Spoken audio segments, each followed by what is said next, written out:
આપણે સ્ટાન્ડર્ડ 8 માં ગુજરાતીમાં શબ્દકોશના ક્રમમાં ગોઠવો એ ટોપિક વિશે સમજીશું.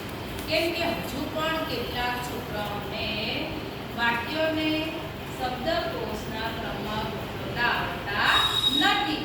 જેવી રીતે અંગ્રેજીમાં આપણે ABCD આલ્ફાબેટ પ્રમાણે જોઈએ છે તેવી જ રીતે ગુજરાતીમાં પણ સ્વર, વ્યંજન, બારાકડી એવી રીતે જોઈને આપણે વાક્ય ગોઠવવાના રહેશે. હવે આપણે શબ્દકોશના ક્રમમાં ગોઠવવા માટે પહેલું શું જોવાનું તો કે સ્વર. પહેલું આપણે શું જોવાનું? સ્વર. પહેલા સ્વર જોવાના અ, આ, ઈ, એ. પછી છે વ્યંજન. વ્યંજન છે ક, ખ, ગ, ઘ, ચ, છ, જ વ્યંજન. અને પછી છે બારાકડી. આવી રીતે ત્રણ વસ્તુ જોયા પછી આપણે વાક્યને સારી રીતે ગોઠવી શકીએ. જેવી રીતે બારાકડીમાં ક, કામ, કા, કામ, કી, કી એવી રીતે જોવાના રહેશે. હવે આપણે મેં તમને અહીંયા કેટલાક શબ્દ આપ્યા છે એ શબ્દોને આપણે શબ્દકોશના ક્રમમાં ગોઠવીશું. હવે પહેલો નિયમ છે સ્વર. તો આપણે આ સેન્ટેન્સમાં બધા સેન્ટેન્સમાં પહેલો અક્ષર જોવાનો સ્વર. હવે પહેલામાં અ છે તો આ થી સંબંધિત કોઈ અક્ષર છે? આ થી સ્ટાર્ટ થતું હોય તો કે ના, એટલે આપણે એને જોવાનું નહીં. સેકન્ડ છે આ, તો અહીંયા છે આ અને અહીંયા પણ છે આ.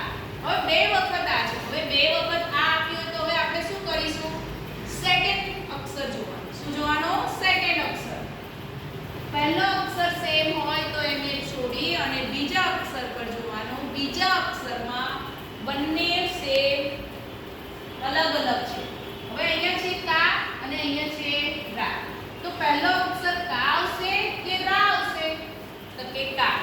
તો આપણે અહીંયા પહેલું લખીશું આકાશ અને પછી આવશે આરા. બરાબર?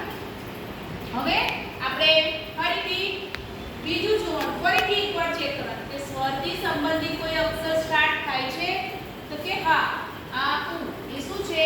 સ્વર. એટલે આપણે અહીંયા લખીશું સ્વરનો અક્ષર કાર. હે ને? તો આ કયા સ્વરથી સંબંધિત. તો પહેલા આપણે સ્વર જોવાના અને હવે સ્વરથી સંબંધિત કોઈ અક્ષર સ્ટાર્ટ થાય છે તો કે ના, એટલે હવે આપણે શું જોઈશું? વ્યંજન. વ્યંજનમાં ક, ખ, ગ. બરાબર? અહીંયા જોવાનું. હવે અહીંયા છે મ અને ન. આ ત્રણ અક્ષર આપણે રહ્યા. તો પહેલો મ આવશે કે ન આવશે? તો પહેલો આવશે ન અને પછી આવે છે મ. તો આપણે ન છે પહેલો, તો અહીંયા ન થી લખીશું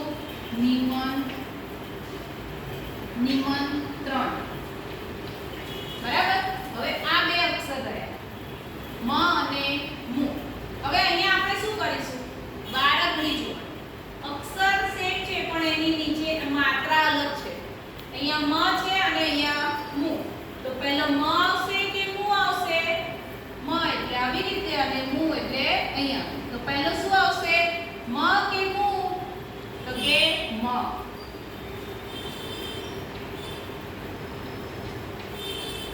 અને પછી મુખ્ય. બરાબર છે? તો આવી રીતે તમારે શબ્દ જોવાના, એનો પહેલો અક્ષર જોવાનો અને પછી જ તમારે એને શબ્દકોશના ક્રમમાં ગોઠવવાનો રહેશે. આ નિયમ મેં ઘણી વખત સમજાયા છે પણ હજુ પણ એકવાર ફરીથી તમને લોકોને કહું છું કે આ તમારે કમ્પલસરી આટલી વસ્તુ તો યાદ રાખવી જ પડશે. તો જ તમને આ શબ્દકોશના ક્રમમાં ગોઠવતા આવડશે. ઓકે.